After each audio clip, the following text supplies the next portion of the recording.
સુરતમાં હજુ અલથાણની ઘટનાની શાહી સુકાઈ નથી. ત્યાં વરાછા વિસ્તારમાં વધુ એક દિવાલ ધરાશાયી થવાની ઘટના સામે આવી છે.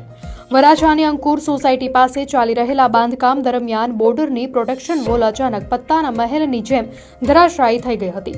આ દુર્ઘટના એટલી ભયાનક હતી કે દિવાલની સાથે જમીનમાં રહેલા બે વિશાળ વૃક્ષો અને સ્ટ્રીટ લાઇટનો થાંભલો પણ મૂળમાંથી ઉખડીને ઊંડા ખાડામાં ખાબક્યા હતા.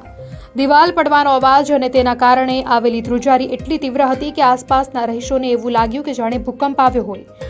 ગભરાયેલા લોકો જીવ બચાવવા ઘરની બહાર દોડી આવ્યા હતા. શહેરમાં એક જ દિવસમાં આ બીજી ઘટના બનતા પાલિકાના તંત્ર અને બિલ્ડરોની સુરક્ષા વ્યવસ્થા સામે ગંભીર સવાલો ઊભા થયા છે.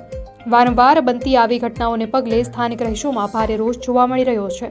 લોકોની માંગ છે કે રહેણાંક વિસ્તારોમાં ખોદકામ અને બાંધકામ કરતી વખતે પૂરતી તકેદારી રાખવામાં આવે જેથી કોઈ મોટી જાનહાનિ ન સર્જાય.